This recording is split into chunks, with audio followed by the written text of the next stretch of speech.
નમસ્કાર દોસ્તો, સુપરફાસ્ટ ગુજરાત સમાચારમાં તમારું સ્વાગત છે। દેશ, દુનિયા અને ગુજરાતના તાજા, મોટા અને સૌથી મહત્ત્વના સમાચાર જાણીએ તે પહેલાં ચેનલમાં નવા હોય તો ચેનલને સબસ્ક્રાઈબ અને લાઈક કરી દેજો।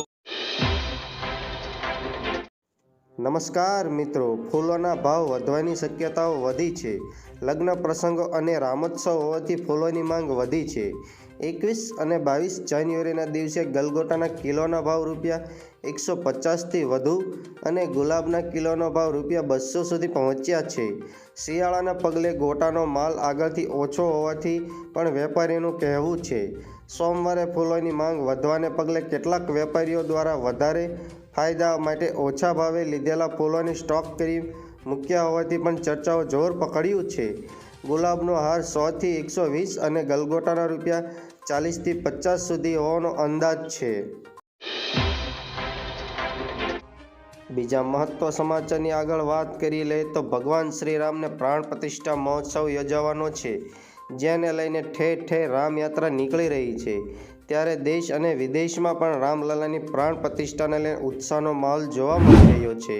ત્યારે આજે અમદાવાદમાં એક ભવ્ય શોભાયાત્રા નીકળવામાં આવી છે।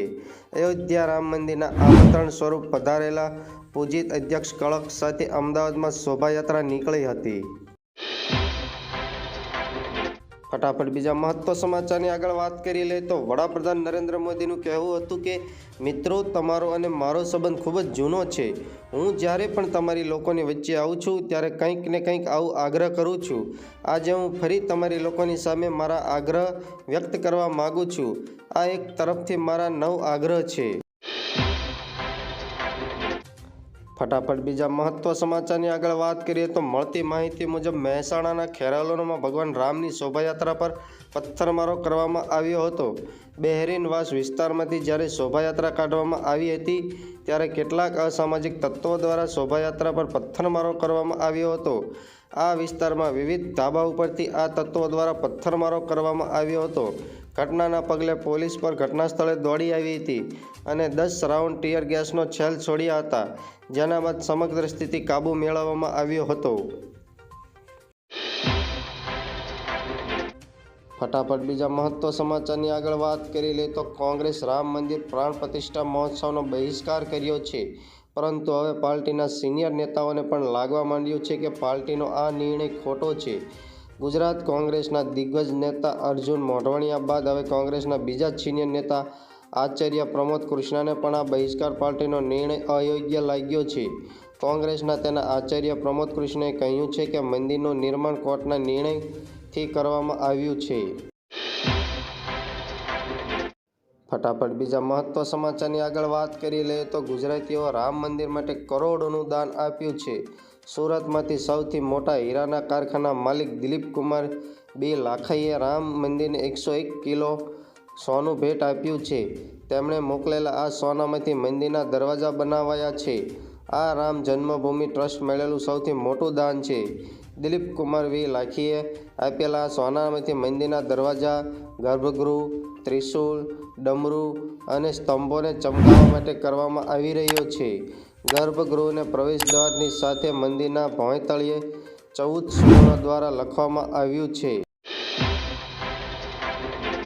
ફટાફટ બીજા મહત્વ સમાચારની આગળ વાત કરી લે તો સમગ્ર ગુજરાત સહિત ભારતમાં માર્ગ સલામતીની ઉજવણી કરવામાં આવી રહી છે, જેને લઈને ગુજરાત સરકાર દ્વારા ટ્રાફિક નિયમોને ખુલ્લેઆમ ભંગ કરનાર સામે કડક કાર્યવાહી કરવાનો નિર્ણય લીધો છે। જેમાં ટ્રાફિકના નિયમોનો ભંગ કરનારને મોબાઈલ નંબર ઉપર SMS દ્વારા ચલણ પ્રાપ્ત થશે, જે ચલણ 135 દિવસમાં ભરવાનો સમય આપવામાં આવશે। જો તે સમયગાળા દરમિયાન તે વ્યક્તિ દ્વારા ચલણ ભરવામાં નહીં આવે તો તેની સામે કોર્ટ કાર્યવાહી તેમજ જેલની સજા પણ ફટકારવામાં આવી શકે છે। ફટાફટ બીજા મહત્વ સમાચારની વાત કરીએ તો અંડર-19 વર્લ્ડ કપ 2024માં ભારતે જીત સાથે શરૂઆત કરી છે।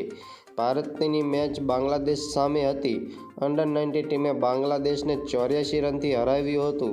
બાંગ્લાદેશ સામે પ્રથમ બેટિંગ કરતા ભારતે 50 ઓવરમાં 7 વિકેટ ગુમાવીને 251 રન બનાવ્યા હતા। જવાબમાં બાંગ્લાદેશની ટીમ 45.5 ઓવરમાં 167 રન બનાવી શકી હતી। બાંગ્લાદેશ તરફથી મોહમ્મદ જેમ્સે 54 રન બનાવ્યા હતા। ભારત તરફથી સૌમ્યા પાંડે 4 વિકેટ લીધી હતી। ફટાફટ બીજા મહત્વ સમાચારની આગળ વાત કરી લઈએ તો દેશના સરકારી ખજાનામાં સતત વધારો નોંધાયો છે। આ અઠવાડિયામાં વિદેશી રોકાણકારોએ શેર માર્કેટમાં જોરદાર ખરીદી કરી હતી। ભારતીય રિઝર્વ બેંક ઓફ ઇન્ડિયાએ જણાવ્યું હતું કે 12 જાન્યુઆરીએ સમાપ્ત થતા અઠવાડિયામાં દેશનું વિદેશી હુંડિયામણ $1.63 અબજ થી વધુ $618.94 અબજ થઈ ગયું છે। ફટાફટ બીજા મહત્વ સમાચારની આગળ વાત કરી લે તો નાણામંત્રી નિર્મલા સીતારમણ સતત છઠ્ઠી વખત 1 ફેબ્રુઆરી 2024ના રોજ નાણાકીય વર્ષ 2024-2025 માટે બજેટ રજૂ કરવા માટે તૈયાર છે। અત્યાર સુધીમાં કુલ 91 બજેટ રજૂ કરવામાં આવ્યા છે, જેમાંથી 73 વાર્ષિક બજેટ અને 14 વચગાળાનું બજેટ અને 4 મિની બજેટ છે। ફટાફટ બીજા મહત્વ સમાચારની આગળ વાત કરી લઈએ તો વડાપ્રધાન નરેન્દ્ર મોદી રવિવારે સવારે 9:30 વાગ્યે અરિયલ મુનાઈ પોઈન્ટ મુલાકાત લેવા પહોંચ્યા છે।